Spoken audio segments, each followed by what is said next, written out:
Me da gusto saludar al abogado, escritor, profesor, investigador académico, columnista, conferencista Enrique Carpizo, quien se da tiempo para atendernos y le mando un abrazo. Gracias, Enrique. ¿Cómo te va? Muy buenas tardes. Muy buenas tardes, Vicente. Muchas gracias a ti por tenerme de nueva cuenta aquí en tu programa. Enrique Carpizo, ¿cómo ve, abogado, el tema del INE? Y se lo pregunto porque usted es académico, porque usted es investigador y porque me imagino que tendrá mucho que opinar acerca de esta burocracia dorada que se defiende del dictador, como le llaman Andrés Manuel López Obrador, obviamente con todo el sarcasmo del mundo. ¿Qué piensa Enrique Carpizo?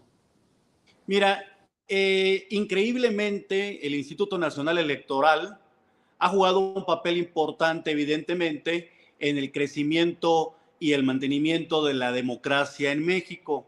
Sin embargo, el aparato burocrático ha crecido de tal forma que se ha convertido en un elefante blanco o en un nido de personas que, al no tener a dónde ir, políticos prácticamente sin ningún tipo de destino, pues terminan aterrizando en el INE en puestos de primerísimo nivel. Es decir, casi la mayoría de las personas que tienen un puesto importantísimo dentro del INE es prácticamente porque tienen algún tipo de hermandad o algún tipo de amistad con alguno de los consejeros, ¿verdad? Es verdaderamente triste cómo se fue desnaturalizando la institución de las cuestiones electorales en nuestro país. Tengo muy en claro el avance democrático que ha tenido México desde el TRICOEL, desde el Tribunal de lo Contencioso Electoral hasta nuestros días, desde la famosísima Junta de Electores que había a nivel federal, desde que esto era parte de la Secretaría de Gobernación. Sin embargo, hoy creo que los objetivos iniciales del Instituto Nacional Electoral han estado desvirtuándose. Creo que la institución como tal, en esencia, no es el problema, sino que se ha convertido en un nido de personas que al no tener a dónde ir desde la perspectiva política, terminan aterrizando en la institución nacional electoral de nuestro país. Un aparato burocrático excesivo, y se los digo, yo trabajé en el Tribunal Electoral del Poder Judicial de la Federación,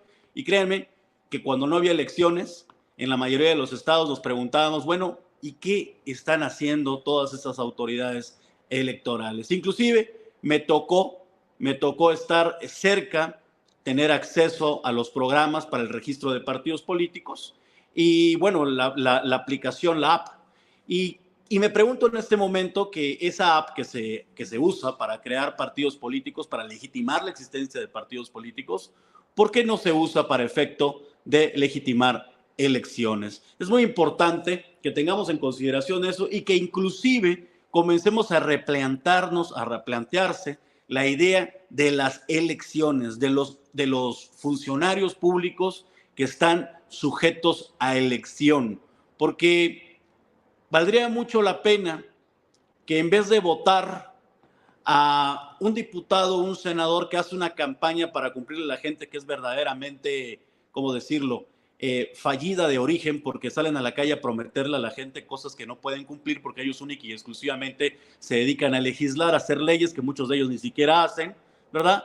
Pero quizá quien realmente debería de salir a la calle a hacer campaña sería un secretario de Obras Públicas o un secretario de Seguridad, que son los que realmente tendrían que proponernos sus proyectos de quién tendría de manera más segura la ciudad o quién en un momento dado tendría mejores proyectos que invertir en la ciudad para pavimentación, para cuestiones de desagüe, entre otras cosas. Y esos son los que realmente tendrían que salir a la calle a buscar votos. Pero un diputado y un senador que realmente no tiene que ver absolutamente nada con la ciudadanía, que se jactan de ser gestores entre la ciudadanía y el gobierno, que es mentira. Ustedes saben que una vez que ganan las elecciones se van a su curul y en automático no vuelven a tener contacto con la ciudadanía. O sea, muy pocas veces, si no es que nulo contacto con la ciudadanía. No tienen competencia, no pueden dar recursos, no pueden hacer absolutamente nada. Entonces, valdría la pena hacer todo ese replanteamiento, ver por qué nos está costando tanto el INE, tratar de que se justifique la existencia de cierto tipo de funcionarios y evidentemente quitar a todos los que de plano nada más están siendo sanguijuelas del sistema. Las cuestiones de Entonces, elecciones en nuestro país son demasiado caras. Adelante, Vicente, perdón. entonces, Enrique, a ver si estoy entendiendo. ¿Usted está a favor de que se reforme el INE? ¿Estaría a favor de esta reforma, el plan B que propone el presidente Andrés Manuel López Obrador? Y se lo pregunto porque veo comentarios como el de Luis Carlos Ugalde, quien fue presidente del IFE, y dice: mientras todos hablan del plan B de la reforma electoral, nadie pone atención al proceso de selección de nuevos consejeros del INE. Tan dañino es el plan B como que el gobierno capture al INE mediante consejeros afines. Quizá todo sea una estrategia de distracción. Me lleva la que me trajo. Ahora resultaron expertos en teorías de conspiración. Y bueno, también señalar lo que ha dicho el propio consejero presidente del INE, Lorenzo Córdoba, que este plan B de reforma que busca, desde mi perspectiva, yo suscribo esta opinión, esta idea, de que busca eliminar la burocracia dorada, esta contra la que usted también se está pronunciando, pero dice Lorenzo Córdoba que pone en riesgo las elecciones del 2024, lo que me parece una exageración. Lo escucho, abogado. Sí, definitivamente estoy de acuerdo. Estoy muy de acuerdo porque el INE se ha convertido, le digo, en un refugio de burócratas de cuello blanco que han estado sangrando el sistema, asesores en exceso, las primas, las sobrinas, las amigas, el yerno, los choferes. O sea, es una locura, locura. Claro que estoy de acuerdo. Se debe de simplificar y no creo que se pongan en riesgo las elecciones del 24. Lo que pasa es que evidentemente estamos viendo que la ciudadanía, con un liderazgo político bastante afianzado que tienen en Palacio Nacional, pues evidentemente están curándose en salud desde ahorita del por qué si se pierden las elecciones es debido a esta reforma. Y la verdad es que no lo creo. La verdad ahora es más fácil y más simple de darse cuenta. La temática del voto público cada vez es más presente, ¿no? Y eso es lo que realmente les está enojando. Yo he tenido varios acercamientos desde la perspectiva electoral y la verdad es que pues recuerdo mucho que cuando quise consolidar un partido político, pues bueno, me costaba 33 millones de pesos poder hacerlo. Todo tenía un costo, ¿verdad? No me preguntes de qué se invertía, ¿verdad? Pero al final de cuentas, eso costaba el hacer un partido político en este país a través de esa aplicación inviolable, que luego nos dimos cuenta que quizá no era tanto, pero que pues los ajustes que tenían que hacerse eran mínimos. Pero sí le puedo yo decir que el INE solamente puede hablar bien de él el que ha tenido la fortuna de estar cercano a ese círculo dorado que de una u otra manera les apoya y les da las prioridades para poder en un momento dado ganar una elección. Haz de cuenta los mentados mapaches, ¿sí? Pero detrás de lo que es el escritorio, o sea, detrás, más bien dentro de la institución, detrás del escritorio del funcionario público de alto rango. Eso es todo. Déjeme rescatar parte de lo que está ocurriendo precisamente en el INE, en el Consejo General del INE. Eurípides Flores, representante de Morena ante el INE, dice que el Consejo General se ha lanzado como consigna que a Edmundo no se toca, en defensa de quien busca perpetuarse en el poder hasta por 18 años con un sueldazo de 246,000 pesos. Pero ¿cuál es el fondo de la guerra jurídica iniciada por el instituto? Las nóminas millonarias, dice. Vamos a ver si ya tenemos listo precisamente este segmento, este extracto de las declaraciones que se están dando fuertes precisamente en el Consejo General del INE en la sesión, y vamos a ver y escuchar, le decía, al diputado de Morena, Eurípides Flores, representante suplente del partido ante el Instituto Nacional Electoral. A ver si mis compañeros ya tienen precisamente el video que les he enviado para proyectarlo a la audiencia de Sin Censura. Habla Eurípides Flores de una guerra jurídica. Usted también, mientras nos ponen el video, Enrique, usted también ve una guerra desde no sé incluso si desde el Poder Judicial, porque hoy el presidente admite que la Suprema Corte de Justicia de la Nación puede definirse en contra de este plan B que ya se publicó en el Diario Oficial de la Federación. Críticas en los últimos días durísimas del presidente contra miembros de este poder, el Poder Judicial. ¿Usted cómo lo ve, abogado? Mire, el artículo 105 constitucional, fracción segunda, prevé la posibilidad de que exista una acción de inconstitucionalidad contra toda aquella ley general o leyes ordinarias que se consideren anticonstitucionales siempre y cuando el 33% de la Cámara de Diputados o de los órganos legislativos esté de acuerdo con impugnarla. Efectivamente, la Suprema Corte de Justicia tiene competencia para admitir y analizar el contenido de esa acción de inconstitucionalidad. Según entiendo, es una acción de inconstitucionalidad lo que se promovió. Ahora bien, en cuanto a fondo, la Suprema Corte de Justicia tiene que ser muy cuidadosa. Primero que nada, identificando si realmente el plan B, el llamado plan B del presidente de la República, está o no contraponiéndose con los lineamientos esenciales previstos en nuestra Constitución con el propósito de dar regularidad a las elecciones nacionales, estatales o municipales. De lo contrario, estaría siendo prácticamente un candado demasiado pesado al desarrollo de las iniciativas y sobre todo de las políticas públicas provenientes del Ejecutivo Federal.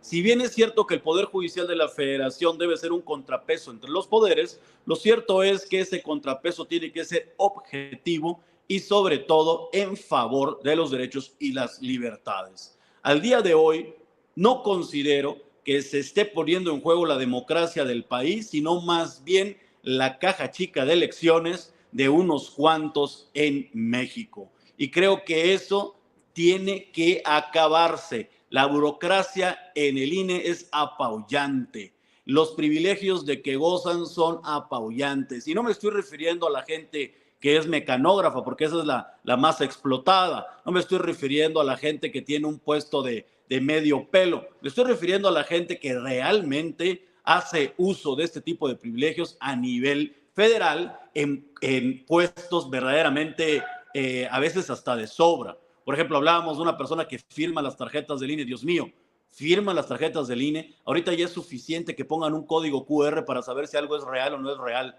Es más, las tarjetas bancarias que tienen mayor trascendencia que una tarjeta del INE, por así decirlo, porque evidentemente detrás de una tarjeta falsificada de banco pueden robarse millones, y en el caso de las del INE, pues un voto y no hay necesidad de hacerlo porque la gente ya sabe cómo se manejan ese tipo de circunstancias. Resulta que ahí no llevan firma, pero la de INE sí lleva firma. O sea, es una cuestión ridícula de múltiples requisitos y múltiples cosas que ellos mismos han inventado con el propósito de decirse que son sumamente indispensables para que esto continúe cuando no es verdad.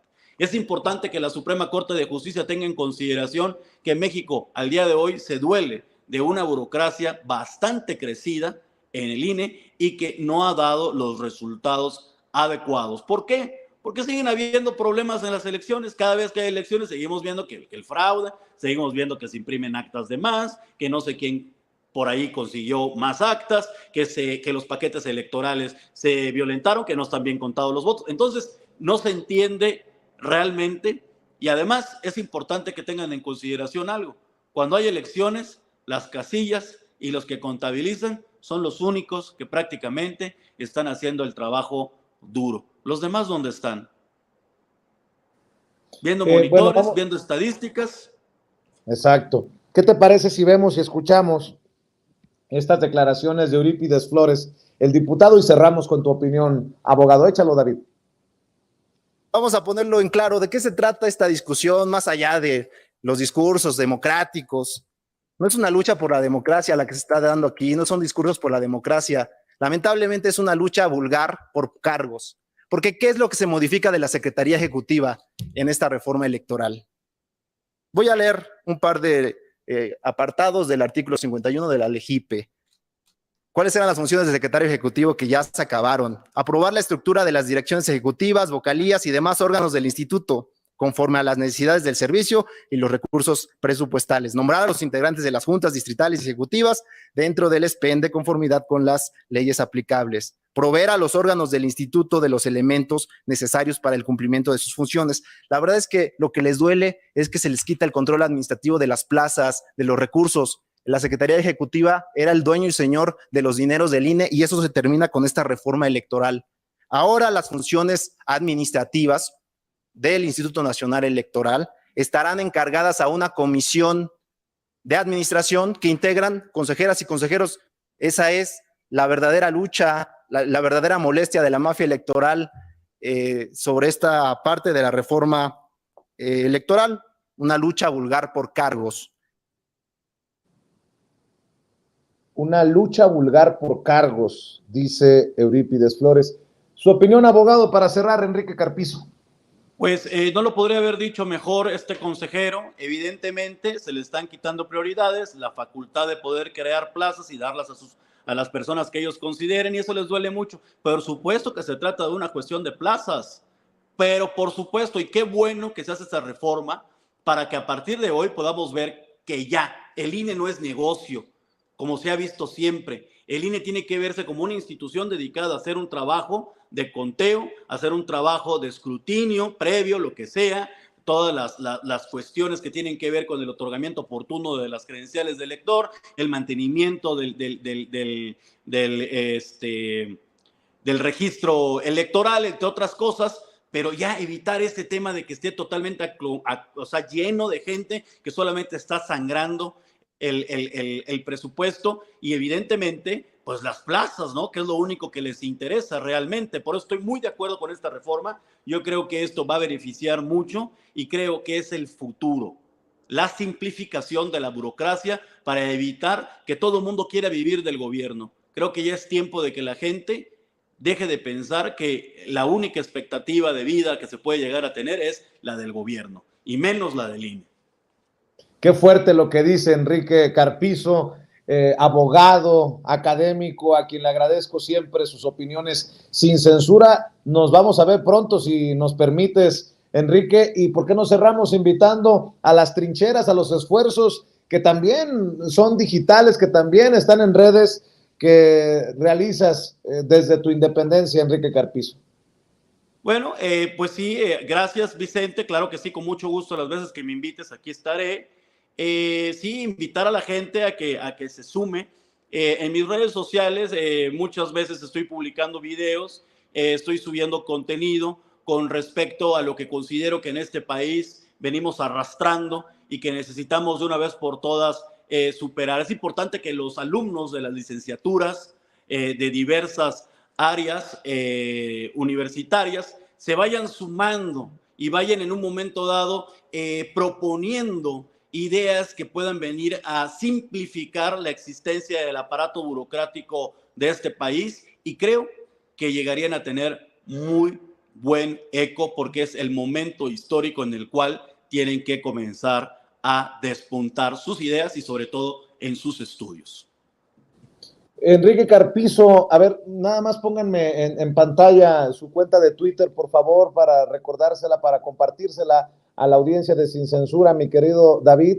Es @e_carpizo con Z, @e_carpizo con Z. ¿Y cómo se llama el esfuerzo que tienes en diferentes redes, Enrique?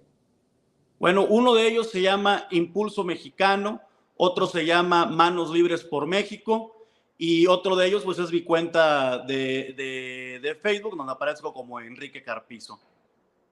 Te agradezco, abogado, por hacerme llegar este ejemplar de tu libro, el libro La obligación genérica o la específica de tutela frente a conflictos constitucionales, del abogado, académico, escritor Enrique Carpizo. Te agradezco, abogado, y estamos al pendiente. El agradecido soy yo, Vicente. Eres muy amable. Gracias. Nos vemos pronto. Enrique Carpizo hablando con nosotros sin censura. Y déjenme saludar